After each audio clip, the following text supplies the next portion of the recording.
ಗದಗ ಜಿಲ್ಲೆ ರೋಣ ತಾಲೂಕು ನರಗುಂದ ವಿಧಾನಸಭೆ ಹೊಳೆ ಆಲೂರು ಬಿಜೆಪಿ ಮಂಡಳಿ ವತಿಯಿಂದ ರೋಣ ಪೊಲೀಸ್ ಇಲಾಖೆಯವರಿಗೆ ಮನವಿ.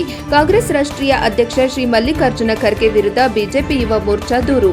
ಭಾರತೀಯ ಜನತಾ ಪಾರ್ಟಿ ಗದಗ ಹೊಳೆ ಆಲೂರು ಮಂಡಳ ಯುವ ಮೋರ್ಚಾ ವತಿಯಿಂದ ರಾಷ್ಟ್ರೀಯ ಕಾಂಗ್ರೆಸ್ ಪಕ್ಷದ ಅಧ್ಯಕ್ಷರಾದ ಶ್ರೀ ಖರ್ಗೆಯವರು ಚುನಾವಣಾ ಪ್ರಚಾರದ ವೇಳೆ ಭಾಷಣ ಮಾಡುವಾಗ ಕುರಾನ್ ಓದುತ್ತಿರುವಾಗ ಹಾಗೂ ನಮಾಜ್ ಮಾಡುತ್ತಿರುವಾಗ ವಿಷಸರ್ಪ ಬಂದರೆ ನಮಾಜ್ ಮಾಡುವುದನ್ನು ಬಿಟ್ಟು ಅದನ್ನು ಕೊಲ್ಲಬೇಕು ಎಂದು ಕುರಾನ್ನಲ್ಲಿ ಉಲ್ಲೇಖಿಸಲಾಗಿದೆ.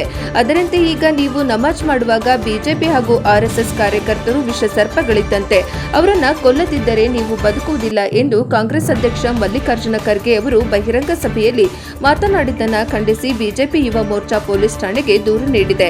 ಈ ಸಂದರ್ಭದಲ್ಲಿ ಬಿಜೆಪಿ ಮಾಜಿ ಅಧ್ಯಕ್ಷರು ಹೊಳೆ ಆಲೂರು ಮಂಡಳ ಮುತ್ತಣ್ಣ ಜಂಗಣ್ಣವರ್, ಬಿಜೆಪಿ ಗದಗ ಜಿಲ್ಲಾ ಕಾರ್ಯದರ್ಶಿಗಳಾದ ವೀರಸಂಗಯ್ಯ ಮೊಕಾಶಿ, ಬಿಜೆಪಿ ಯುವ ಮೋರ್ಚಾ ಅಧ್ಯಕ್ಷರು ಹೊಳೆ ಆಲೂರು ಮಂಡಲ ಬಿಎಂ ಹನುಮಂತಗೌಡರ್, ಶಶಿಧರ್ ಗೌಡರ್ ಪಾಟೀಲ್, ಅಡಿವಪ್ಪ ಮೇಟಿ, ಕೃಷ್ಣ ಕುಲಕರ್ಣಿ, ಎಸ್ಸಿ ಮೋರ್ಚಾ ಅಧ್ಯಕ್ಷರು ಹೊಳೆ ಆಲೂರು ಮಂಡಳ ಉಮೇಶ್ ಪೂಜಾರ್, ಮಾಂತುಕೋಟಿ, ಬಾಲು ಜಾವೂರ್, ಬಿಜೆಪಿಯ ಕಾರ್ಯಕರ್ತ ಹೊಳೆ ಆಲೂರು ಮಂಡಲ ಈ ಸಂದರ್ಭದಲ್ಲಿ ಉಪಸ್ಥಿತರಿದ್ದರು. ವರದಿ ರುದ್ರಪ್ಪ ಹೆಬ್ಬಳ್ಳಿ, NKS TV 4 ರೋಣ.